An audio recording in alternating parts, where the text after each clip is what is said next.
สวั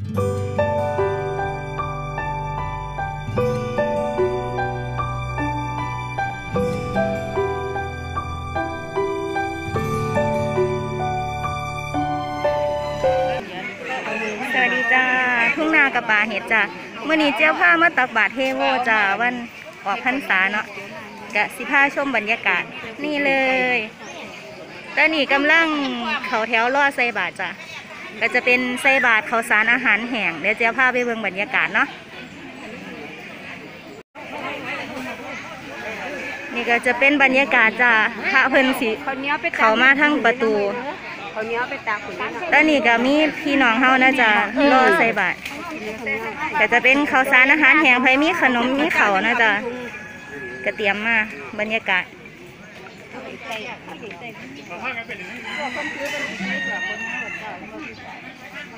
นี่ ตักบาตรบ่แม่กะสิย่าวไปจังซี่ล่ะค่ะข้างในศาลาก็จะมีโคมเดี๋ยวมื้อแรงเจี๊ยบพามาเบิ่งโคมเพิ่นจะปล่อยโคมเนาะจ้าตักบาตรกันจ้าฮะมุมนี้เดี๋ยวมาไปไอพิมพ์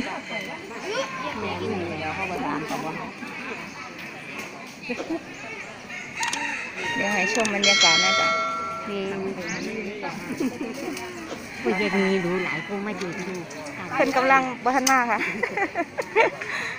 ทำบุญค่ะทำบุญค่ะตักบาตรเทโวค่ะ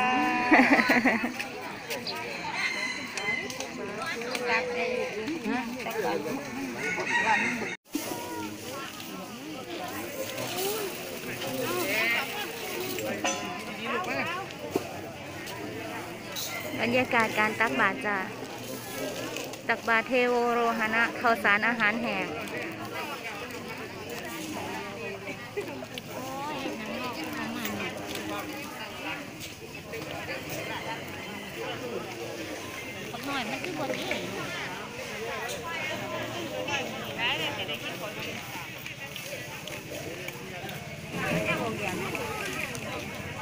ย่างองค์นึงเพิ่นมาบ่ท่าน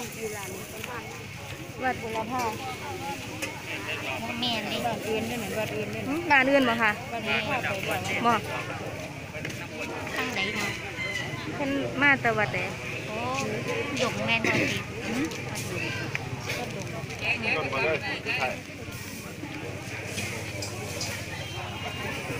ผู้สิบ่นะมันจะเทศสวนมันก็เสียได้นะอันนั้นเบิดจะเทศเคยเบิดคนสินะน้อยนั่งเก็บ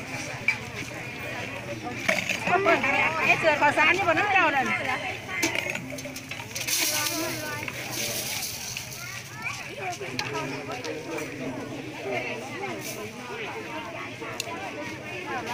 เป็นประเพณีนะจ๊ะอีสานบ้านเฮาอาเจียก็คิดว่าทั้งภาคอื่นๆเพิ่นก็คือสิมีคือกันเป็นการตักบาตรเทโวข้าวสารอาหารแห้งจ้ะประเพณีอันดีงามที่สืบทอดไว้ให้ลูกให้หลานนะจ๊ะเพื่อทำลงซึ่งศาสนานะจ๊ะให้คงอยู่คงไว้ตลอดไปจ้ะ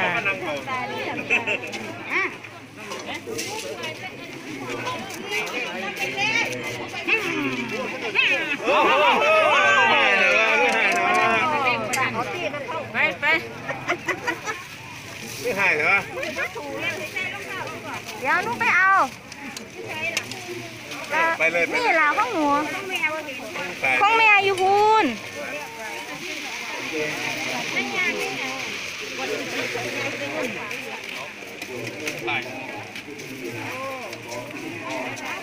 สิเมื่อไรบ่ไงวันตัวนี้เลยอ่อนยัดถิ่นบางหลานเนอะ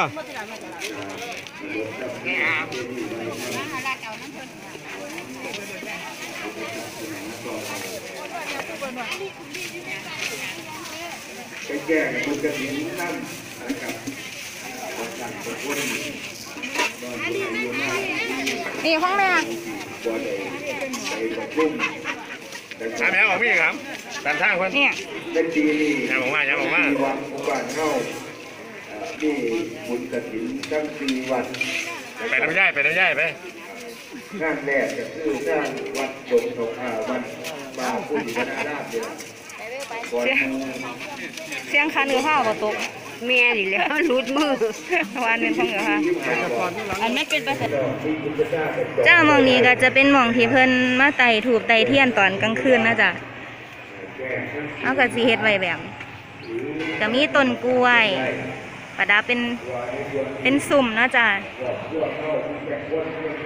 ก็มีหมองว่างถูกว่างเทียน เดี๋ยวกระถางถูกเพิ่นบ่ทันเอามาตั้งที่เฮาสิปักถูกแต่ว่าบางเทื่อเพิ่นก็ปักใส่กับต้นกล้วยนะจ๊ะปักลงพื้นก็ได้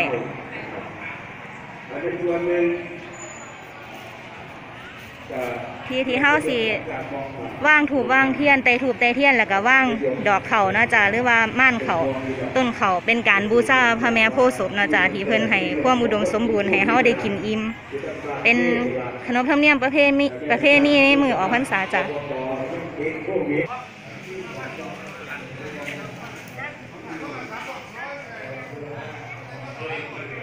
นี่ก็เป็นโคมไฟจ้ะ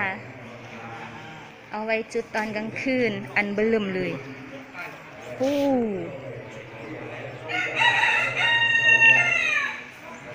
ตัวนี้เพิ่นสิจุดยามกลางคืนนะจ๊ะโคมลมโคมไฟ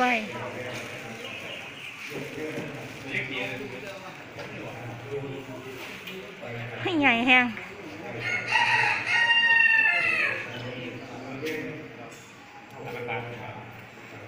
กะ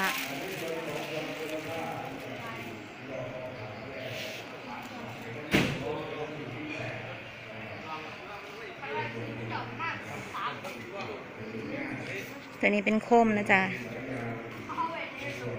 เดี๋ยวเจี๊ยบพามาเบิ่งเพิ่นจุดโคมมื้อแรงพามาไต่เทียนบูชาพระพร้อมเดี๋ยวเขาไปรวมพิธีกรรมเพิ่นก่อนนะจ๊ะเดี๋ยวจะหยุดไว้ซ้ำนี้ก่อนเดี๋ยวมื้อแรงค่อยมาเริ่มกันใหม่เจี๊ยบก็ฝากในเด้อจ้ากดไลค์กดแชร์กดติดตามกดกระดิ่งทิมไว้แน่ทุ่งนากับป่าเห็ดจ้าเป็นกำลังใจให้กันคนเฮาอยู่ใดกำลังใจจ้ากำลังใจดีๆมีให้กันตลอดเลยจังใดเจี๊ยบก็ขอบคุณเด้อจ้าที่เขามาเบิ่งสำหรับเช้ามื้อนี้ก็ขอบคุณหลายๆจ้าดูแลสุขภาพขอบคุณและสวัสดีจ้า